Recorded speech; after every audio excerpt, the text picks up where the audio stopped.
উস্কানিমূলক কোনো বক্তব্য নয়। আমি বলতে চাই, আমাদের প্রধানমন্ত্রী যিনি প্রতিদিন কোরআন শরীফ পাঠ করেন, এবং এখানে যদি তার বিরুদ্ধে যদি কথাবার্তা বলা হয়, আপনারা শান্ত হন।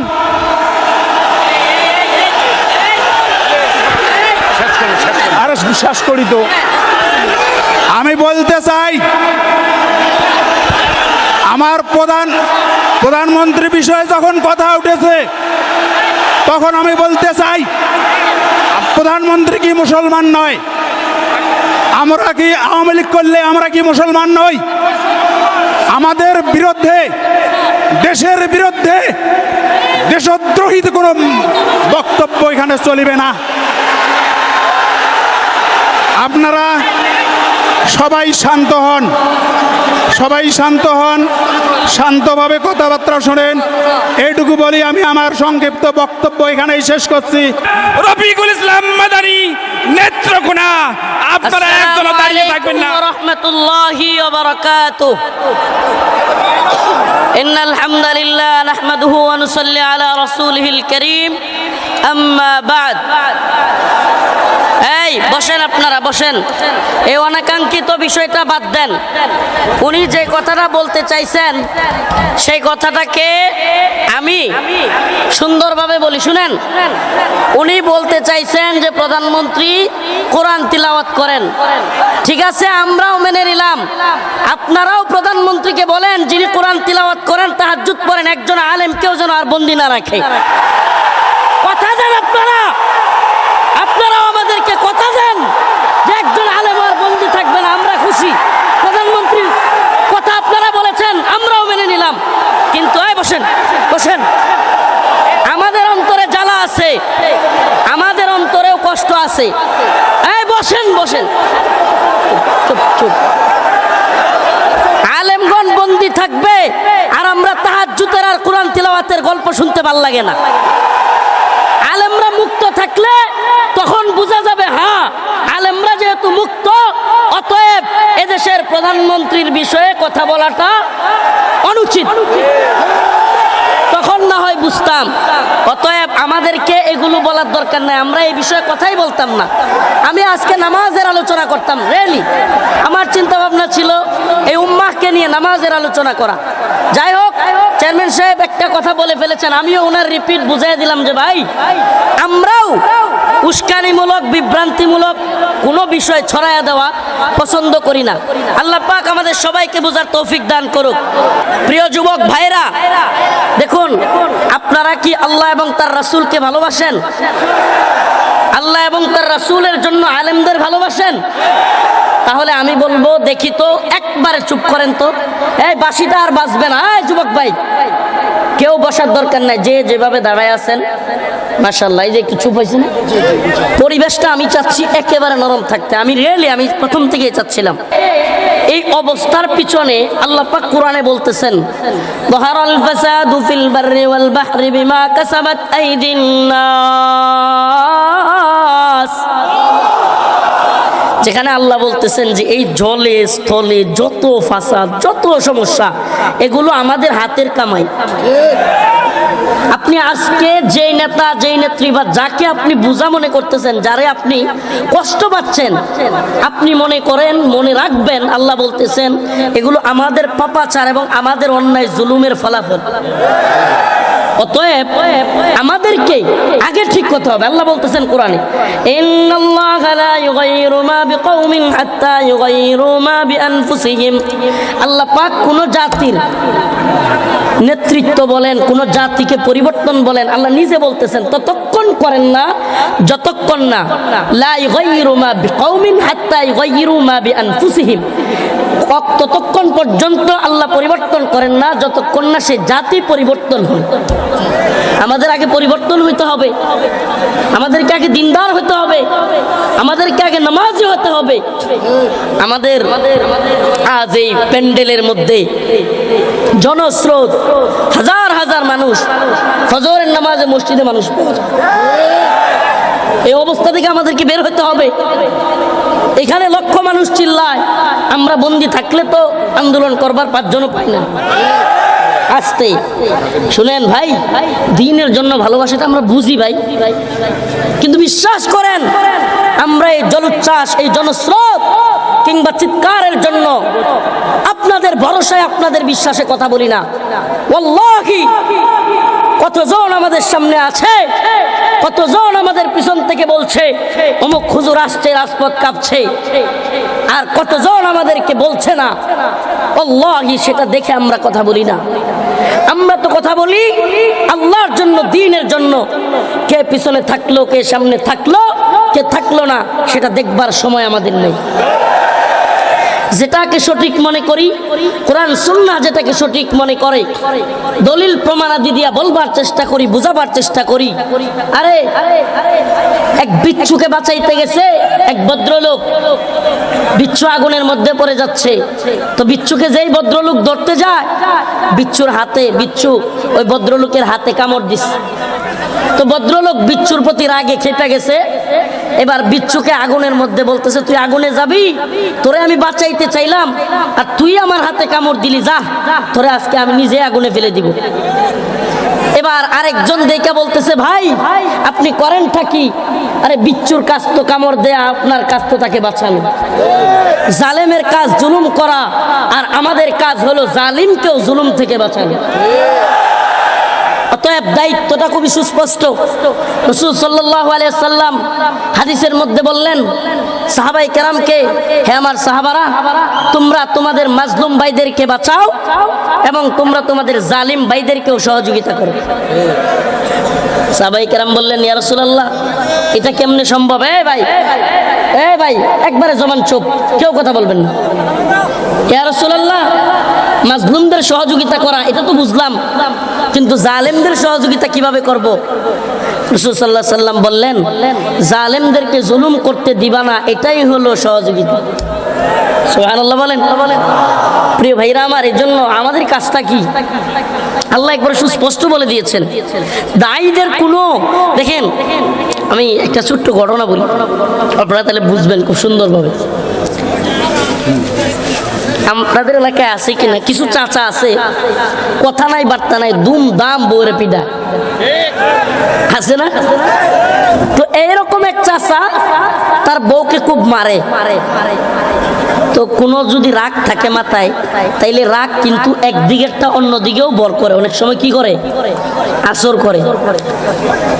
তো চাচা সকালবেলায় চাচিরে পিডাইয়া চলে গেছে ক্ষেতের মধ্যে কাজ করতে, আর এদিকে চাচি রাগে লাঠি একটা নিয়া মুরগে আসছিল ধান খাইতে, মুরগরে দিছে বাড়ি, মোরগ গেছে মইরা।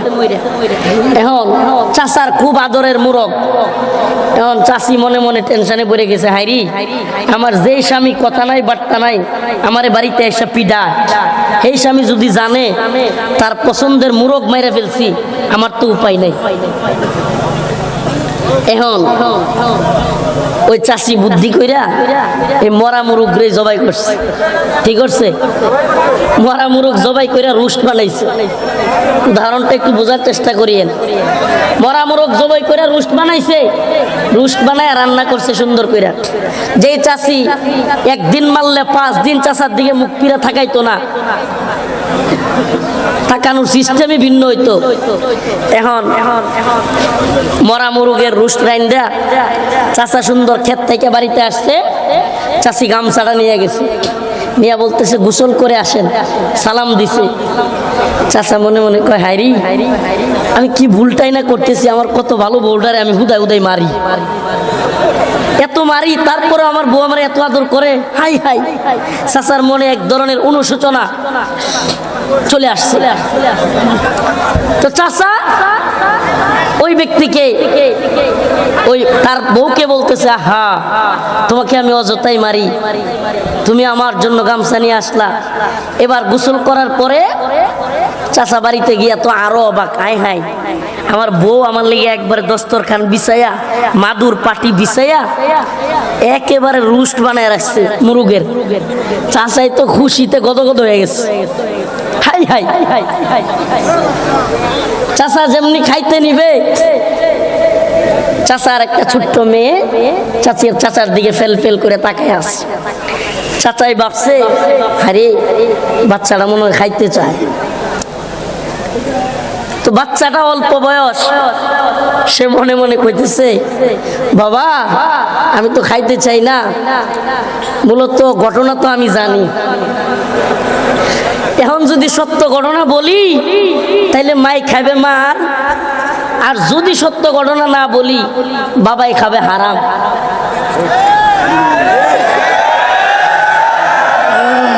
সত্য ঘটনা কইলে মাই খায়, না কইলে বাবাই খায়। এখন আমরা যারা দিনের দায়, আদাওয়াত মুঝে কিউ ইতনি, मैं तो कुरान का दाई हो। আরে আমরা তো কোরআনের দায়ী, কোরআনের ফেরি করে বেড়াই। শাইখুল হাদিস ইবনে শাইখুল হাদিস আল্লামা মামুনুল হক তো কোরআনের ফেরি করে বেড়ায়।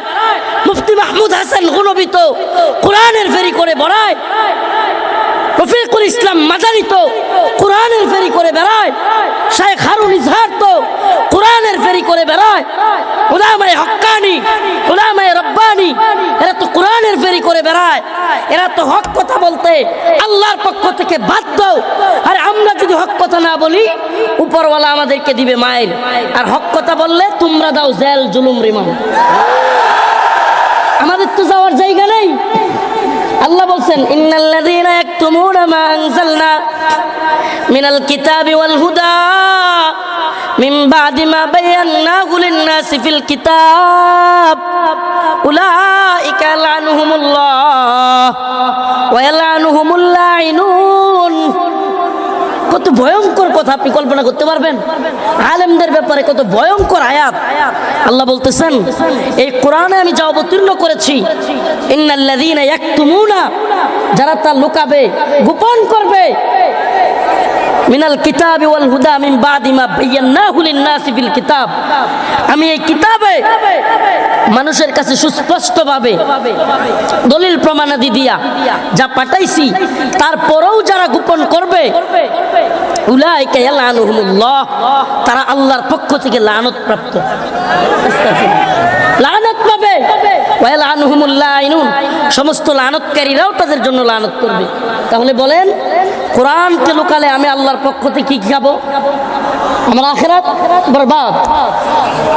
আমার আখিরাত কি? আমার আল্লাহর সামনে জবাবদিহি করতে হবে।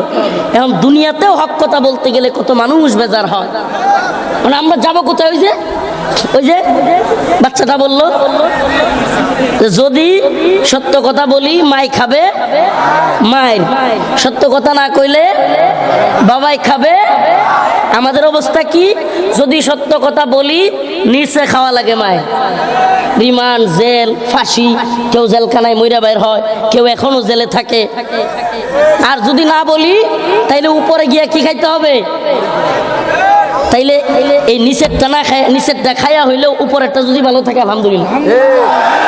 কি বলেন?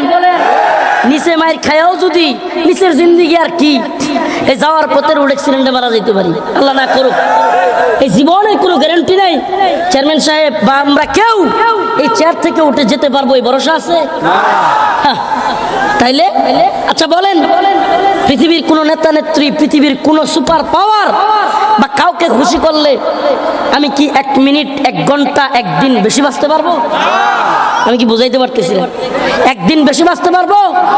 পৃথিবীর সমস্ত বুদ্ধিজীবীরা মিলে, জ্ঞানীরা মিলে, সমস্ত মেডিকেল সায়েন্টিস্টরা মিলে, সকলে মিলে যদি গবেষণায় বসে, তারপরেও কি আমার হায়াত 1 দিন বাড়াতে পারবে? তাহলে যদি নাই পারে তাহলে এদেরকে ভয় পায় লাভ আছে? ভয় করব কাকে? লাতাজিদান্না আশাদ্দান্নাস আদাওয়াতাল লিল্লাযীনা আমানুল ইয়াহুদ ওয়াল্লাযীনা আশরাকু। আমি আয়াতে অল্পতেই শেষ করতেছি কথা। অনেক লোক হয়েছে, গলা বসে গেছে, গলা ব্যথা পাচ্ছে, চরম ব্যথা করতেছে গলায়। আল্লাহ রাব্বুল আলামিন বলেন, লাতাজিদান্না আশাদ্দান্নাস আদাওয়াতাল লিল্লাযীনা আমানুল ইয়াহুদা ওয়াল্লাযীনা আশরাকু।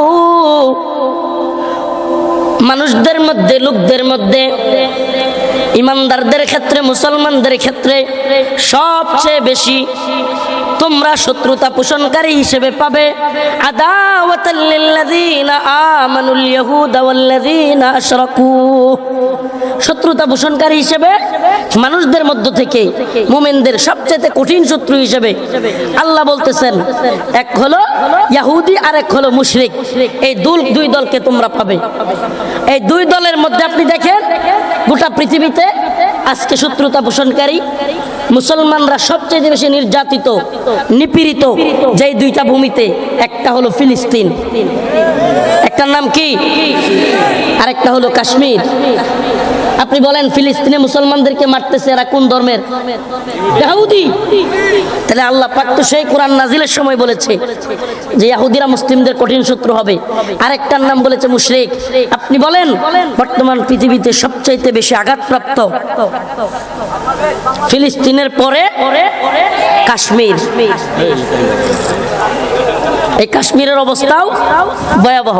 প্রিয় ভাইরা আমার, বন্ধুগণ আমার, তো ফিলিস্তিন আর কাশ্মীর এক জায়গায় ইহুদিরা মারতেছে, আরেক জায়গায় কাশ্মীরে মারতেছে মুশরিকরা। প্রিয় ভাইরা, অতএব এই শত্রুদের ব্যাপারে, মুসলিমদের শত্রুদের ব্যাপারে খুব সাবধান থাকা লাগবে। নিজেরা উম্মার মধ্যে ফাটল তৈরি করা যাবে। আমার কথা শুনেন, নিজেরা ফাটল তৈরি করা যাবে ইহুদি খ্রিস্টানদের বিরুদ্ধে, মুশরিক পত্তলিকদের বিরুদ্ধে, যারা আমাদের শিক্ষা ব্যবস্থায় তৃতীয় শ্রেণীর পাঠ্যপুস্তকের মধ্যে দুর্গার ছবি দিয়ে দেয়। আমাদেরকে এদের বিরুদ্ধে ঐক্যবদ্ধ হতে হবে। যারা আমাদের ফিলিস্তিনে হাজার হাজার মুসলিমদেরকে হত্যা করতেছে, আমাদেরকে এদের বিরুদ্ধে ঐক্যবদ্ধ হতে হবে। উম্মার মধ্যে ফাটল তৈরি করে, এই মতবাদ সেই মতবাদ তৈরি করে আমাদের বিভ্রান্তির মধ্যে পড়া যাবে, উম্মাকে ফাটল তৈরি করা যাবে। প্রিয় ভাইরা, গভীর ষড়যন্ত্র চলতেছে এই ভূখণ্ডের মুসলিমদেরকে নিয়ে। এই ভূখণ্ডের মুসলিমরা স্বাধীন নামের পরাধীনতার শৃঙ্খলে আবদ্ধ এক ভয়াবহ ষড়যন্ত্র।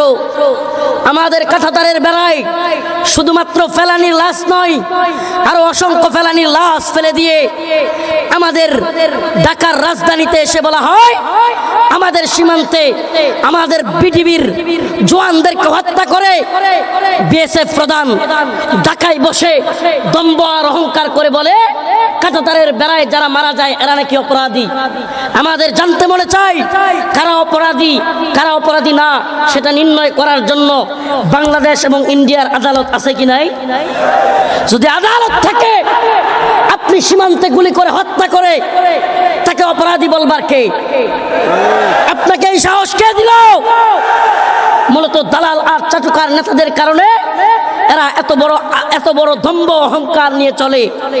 আজ এই উত্তরবঙ্গের মানুষ একটু বৃষ্টি হতে না হতে বন্যায় হাহাকার হয়ে যায়। এই উত্তরবঙ্গের মানুষ যখন পানির প্রয়োজন তখন পানি পায় না, মরুভূমির মতো অবস্থা হয়ে যায়। যেন বলবার কেউ নাই, শুনবার কেউ নাই। আমাদেরকে উদারতার সবক দেখানো হয়, বন্ধুত্বের সবক শোনানো হয়, তাহাজ্জুদের গল্প শোনানো হয়। আমাদের অবাক হয়ে যায় আমরা এ ভূমির মানুষের, এ জাতির মানুষের যারা প্রতিনিধিত্ব করে না, যাদের কাজই হলো পেট আর পকেট আর ক্ষমতার দান্দা। এক দলের হালত কি, যে করেই হোক ক্ষমতায় টিকে থাকতে হবে, আরেক দলের হালত কি, যে করেই হোক ক্ষমতায় যেতে হবে। মনে করেন না এটা চেঞ্জ হলেই মনে হয় খুব শান্তি চলে আসবে। অবস্থা জানেন না, অবস্থা জানেন না। প্রিয় উম্মাহ, প্রিয় জাতি, আল্লাহি বিল্লাহি তাল্লাহি, তোমাদেরকে যদি প্রকৃত কেউ ভালোবাসে, এই উম্মার আলেম সমাজ তোমাদেরকে ভালোবাসে। তোমাদের দুর্যোগে দুর্বিপাকে, তোমাদের বিপদে মুসিবতে এই উম্মার আলেমগণ তোমাদের কাছে ঝাঁপায়া পড়ে। বন্যায় তোমরা দেখো উলামায়ে কেরাম ত্রাণ নিয়ে তোমাদের কাছে হাজির। কি সত্য না মিথ্যা? বিভিন্ন দুর্যোগে দেখো উলামায়ে কেরাম তোমাদের কাছে হাজির। অতএব তোমাদেরকে বলবো, সতর্ক হও, সতর্ক হও।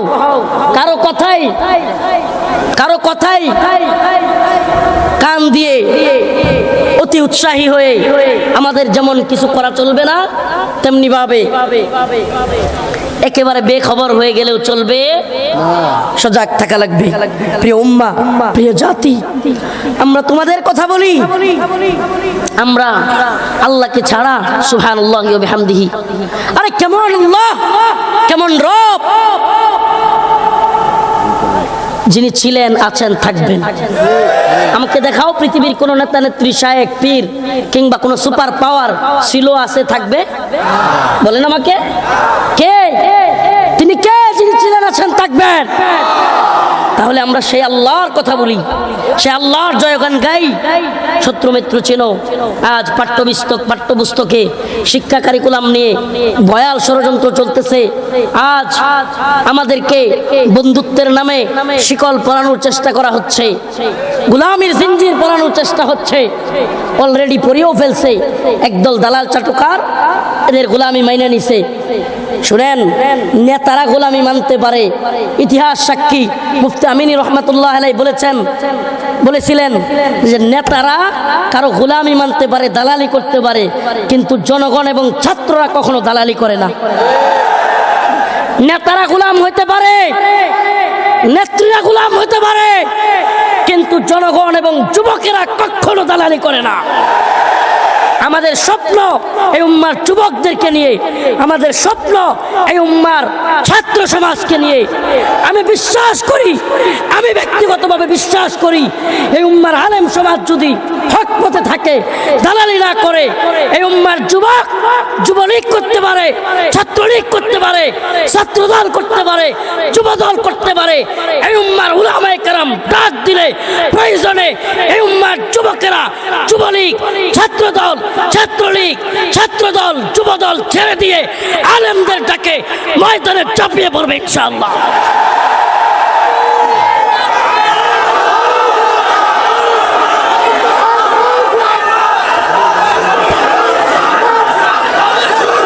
আমরা বিশ্বাস করি একথা, আমরা বিশ্বাস করি, এই উম্মার কল্যাণের কাজ করবার চেষ্টা করি।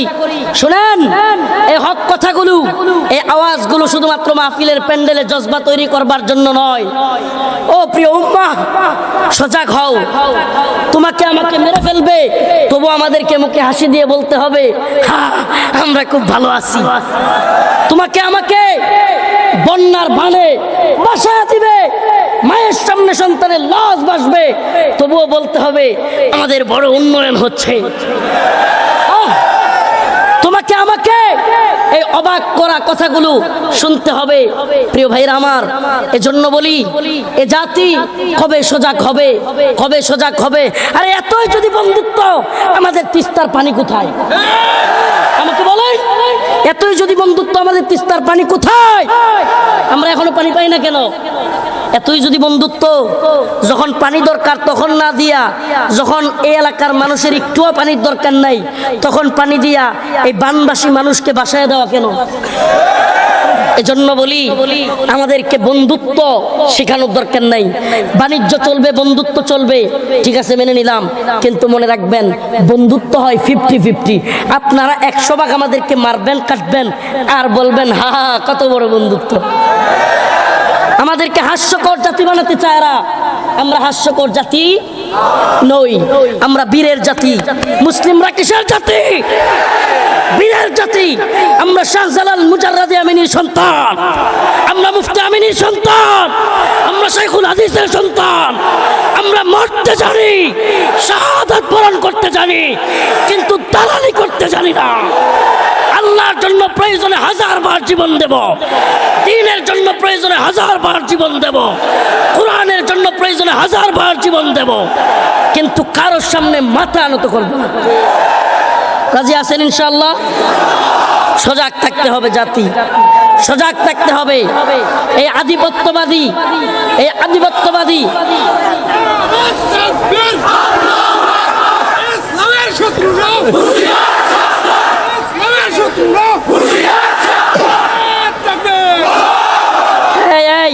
সতর্ক করে দেই, এই গতানুগতিক আঞ্চলিক রাজনীতির মারামারি করবেন না।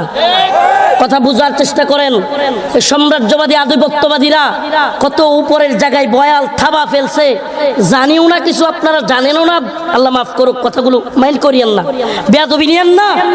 এই আধিপত্যবাদীরা, এই সাম্রাজ্যবাদীরা, এই নতুন নব্য সাম্রাজ্যবাদী এই উপমহাদেশের যারা রাম রাজত্ব প্রতিষ্ঠা করতে চায়, যারা আমাদের বাবরি মসজিদ ভেঙে রাম মন্দির করেছে, এদের থাবা কত ভয়াবহ।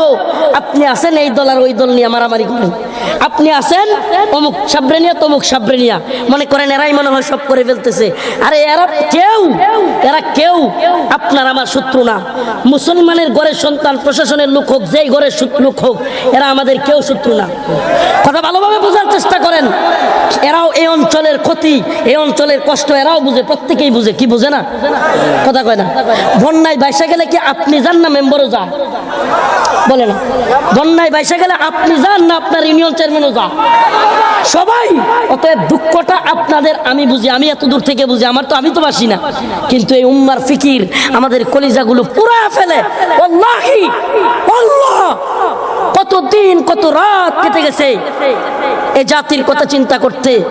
জেলখানার রাতগুলো কাটিয়েছি, গভীর রাত পর্যন্ত, প্রায় রাতেই ঘুমাতে পারি নাই। কারণ আমরা তো ইমানগুলো, জেল জীবনগুলো একবার চোখে দেখেছি যে এই উম্মার কি হইতেছে। অনেকে জানে না এটা, এই দেশের উপর মুসলিমদের উপর কি ভয়াল থাবা চলতেছে, এটা অনেকে বুঝতেছে না। মায়ানমার বুঝে নাই, কাশ্মীর বুঝে নাই, আসামওয়ালারা বুঝে নাই। এখনো আছেন অমুক ট্রেনে তমুক ট্রেনে মারামারিতে, ফেসবুকিং আর ইউটিউবিংয়ে কত ভয়াবহ অবস্থা যাচ্ছে, কল্পনাও করতে পারবেন না। অতএব প্রিয় উম্মাহ, আমাদেরকে একটা ফোকাস করতে হবে, একটাই ফোকাস। এই দেশ মুসলমানদের, এই দেশ জয় শ্রীরামের নয়, এই জয় আল্লাহু আকবার। এদেশের সকাল হয় আল্লাহু আকবারের ধ্বনিতে, এদেশের বিকাল হয় আল্লাহু আকবারের ধ্বনিতে, এদেশের আকাশ বাতাস প্রকম্পিত হয় আল্লাহু আকবারের ধ্বনিতে। অতএব এদেশে আল্লাহু আকবার চলবে।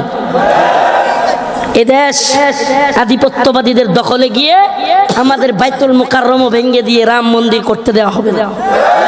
হ্যাঁ যদি মরে যাই, হ্যাঁ যদি চলে যাই, শাহাদাত বরণ করি ভিন্ন কথা। আল্লাহ পাক আমাদের সবাইকে দ্বীনের পথে অটল অবিচল থাকবার তৌফিক দান করুক। আরো জোরে বলেন আমিন। গলা ব্যথা করতেছে, যে কয়েকটা কথা বললাম, কষ্টে কথাগুলো বললাম, নিজেরা নিজেদের মধ্যে দ্বন্দ্ব তৈরি করবেন না। আঞ্চলিকভাবে বলতেছি, সবার কথা বলতেছি, আমিই বলি আপনি বলেন না, সব জায়গায় নাম নিয়ে আমরা শেখ জসিমউদ্দিন রহমানী, মাহমুদ হাসান গনবী, মামুনুল হক সাহেব, প্রত্যেকের ব্যাপারে আমরা মাহফিলগুলোতে বলার চেষ্টা করতেছি। শুধু এখানে বলা নয়, যেখানে বললে জামিন হইতে পারে সেখানে বলেও আমরা চেষ্টা করতেছি। আর কি বলবো? অতএব অতি উৎসাহী হবেন না। আলেমদের কথা, যারা হক পথে থাকে তাদের কথা শুনবার চেষ্টা করেন। মুরব্বী হারা হয়েন না। একেবারেও যারা হক কথা বলে, হক পথে চলে, অন্তত তাদেরকে মাইনাস করবার চেষ্টা করিয়েন না। আল্লাহ বুঝার তৌফিক দান করুক। আরো জোরে বলেন আমিন। প্রিয় ভাইরা আমার, বন্ধুগণ আমার, আপনাদের সবার কাছে দোয়া চাই।